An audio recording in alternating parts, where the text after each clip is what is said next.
ton of videos on YouTube, even one for me on how to change and oil and check the oil on a skill saw. There isn't any about these little Rockwell Porter Cable 4.5-inch warm drive trim saws. So I figured I'd fill in that gap. The procedure is quite a bit different, obviously, because we don't have a simple side plug, which would have been nice if they would have included, would have really simplified it. As with skill saws, and I've already done this, but you're supposed to, run them for, a minute or two just to warm up the oil a little bit, get it stirring around.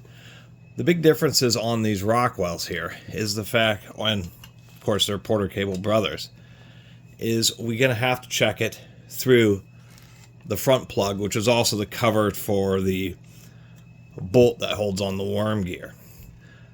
In order to access that, we have to tilt it to 45 degrees, and that's indeed what you're supposed to do, is make sure that the depth itself is all the way, at its deepest cut setting, or that the shoe is all the way up. Tilt it to 45 degrees, and what we're going to do, if my wire would quit getting so tangled on stuff, is you're going to have it set to where it just kind of balances like that. Then you're going to pull out the plug and watch for a little dribble. If there isn't a little dribble that comes out, you're supposed to tilt it up. I'm going to use skill saw oil. Put just a little dabble of oil in it, set it back down, and see if anything runs out. And as soon as you fill it up enough to where you start getting a little dribble coming out, that's properly filled. Part of the reason I'll run it isn't just to kind of just mix up the oil a little bit, but it's if the saw has been sitting for a while, all the oil will have settled down and it'll appear quote-unquote artificially high, and you want to make sure everything's really well coated before you check it. This is a low torque, even though it's a big diameter fastener, it is very low torque. As a matter of fact, it's a 5/32, which is going to be 4 millimeters. And just like that, maybe use a little bit of compressed air to knock some of the dust away. And we simply pull out the cap. Half the time, or most of the time even, the seal will stay stuck. Whoop, and we got a ton of oil coming out of there just immediately. So it may even be a little bit overfilled.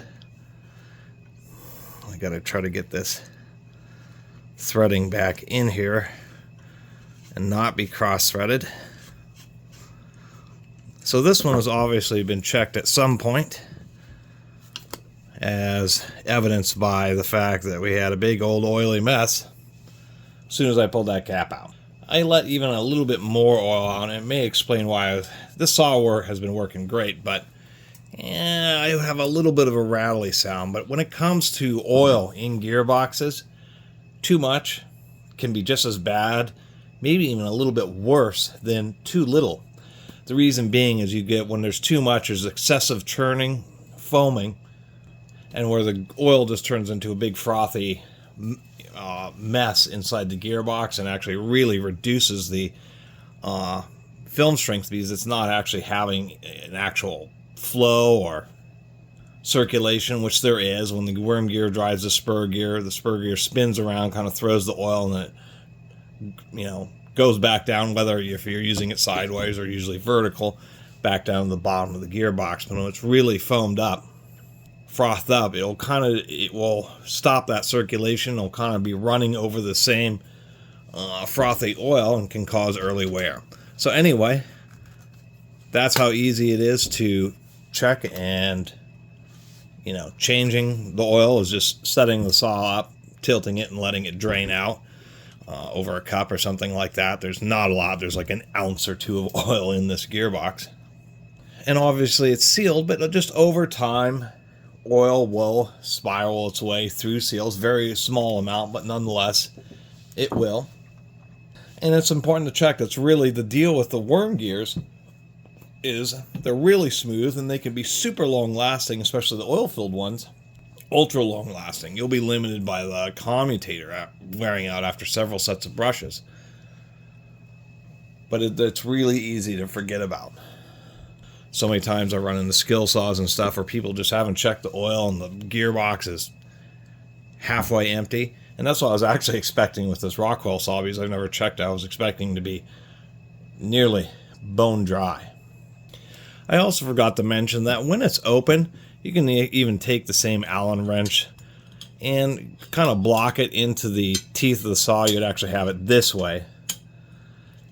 And you can use a wrench and just make sure the nut that's holding on the worm gear is tight. That can happen sometimes on skill saws, where the nuts, it just starts to work its way loose for whatever reason. Some of the skill saws have had that happen.